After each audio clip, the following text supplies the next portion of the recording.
PM किसान सम्मान निधि योजना की 19वीं किश्त जारी करने के अवसर पर केंद्रीय रक्षा मंत्री राजनाथ सिंह ने मंडी जिला के सुंदरनगर में आयोजित समारोह में बतौर मुख्य अतिथि शिरकत की।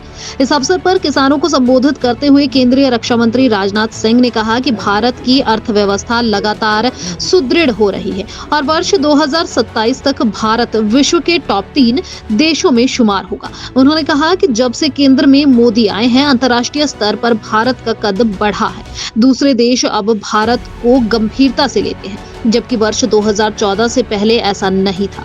वर्ष 2014 में जहां भारत अर्थव्यवस्था में 11वें पायदान पर था, वहीं आज 5वें स्थान पर है और यह प्रधानमंत्री नरेंद्र मोदी की दूरदर्शी सोच का परिणाम है। उन्होंने कहा कि राजीव गांधी ने कहा था कि वे केंद्र से 100 पैसे भेजते हैं, लेकिन आम व्यक्ति को 14 पैसे ही मिल पाते हैं, लेकिन मोदी ने सीधे किसानों के खाते में राशि हस्तांतरित कर सीधा किसानों को लाभ पहुंचाया है।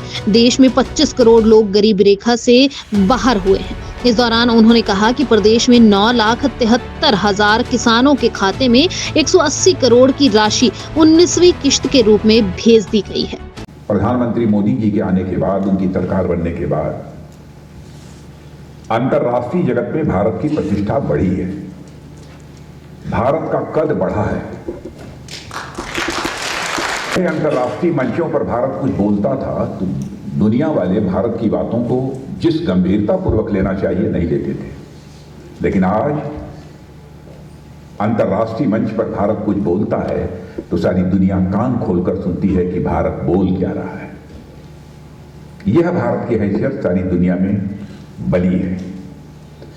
धन दौलत के मामले में 2014 में जहां पर भारत दुनिया के देशों में अर्थव्यवस्था के आकार के मामले में 11वें स्थान पर था, वह आज जंप लेकर दुनिया के देशों में 5वें स्थान पर आ गया है।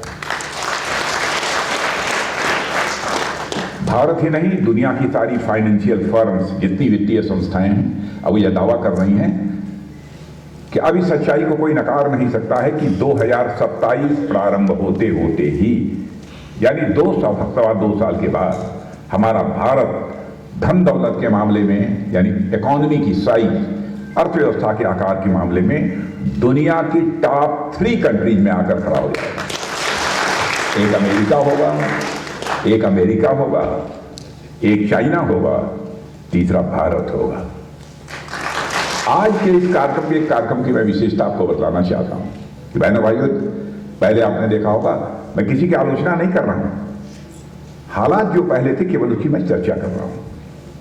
ईमानदारी से उन्होंने इस बात को स्वीकार किया था, कहा था मैं क्या करूं, मैं केंद्र से 100 पैसा भेजता हूं नीचे के लिए, लेकिन बामुश्किल 14 पैसा लोगों की जेब में पहुंच पाता है और 76 पैसा ये जो है शेष पैसा जो है, यह भ्रष्टाचार की भेंट चढ़ जाता है। यह कहा था उन्होंने, अपनी पीड़ा व्यक्त की थी उन्होंने। लेकिन आपने देखा कि अब मोदी जी के आने के बाद डायरेक्ट बेनिफिट ट्रांसफर सिस्टम को ऐसा कर दिया गया है कि यदि दिल्ली के बैंक से 100 पैसा चलता है तो आपके पॉकेट में 100 पैसा पहुंचता है, 1 पैसा भी भ्रष्टाचार की भेंट नहीं करने पाता। उज्जवल हिमाचल के लिए मंडी से उमेश भारद्वाज की रिपोर्ट। This news is brought you by Rainbow International School, Nagrota, Bagwan. क्या आप भी अपने बच्चों के उज्जवल भविष्य के लिए एक बेहतरीन स्कूल की तलाश में हैं? अगर हाँ, तो रेनबो इंटरनेशनल स्कूल आपके और आपके बच्चों के सपनों को हकीकत में बदल सकता है, जहां पर आपका बच्चा एक किताबी कीड़ा ना बनकर अपने टैलेंट को निखारेगा। क्योंकि यहाँ पर जर्मन भाषा, कैम्ब्रिज लर्निंग, रोबोटिक्स, माइक्रोसॉफ्ट और खेलो इंडिया के अंतर्गत वेट लिफ्टिंग, टेबल टेनिस, तैराकी, जिम्नास्टिक और हॉर्स राइडिंग जैसे खेलों का प्रशिक्षण दिया जाता है। रेनबो इंटरनेशनल स्कूल 10वीं और 12वीं में बेहतरीन परिणाम दे रहा है और यहाँ से पढ़े हुए विद्यार्थी आज कई महत्वपूर्ण क्षेत्रों में अपनी सेवाएं प्रदान कर रहे हैं। तो आज ही जाएं रेनबो इंटरनेशनल स्कूल, नगरोटा, बगवा में और अधिक जानकारी के लिए आप संपर्क कर सकते हैं 78078492222 पर।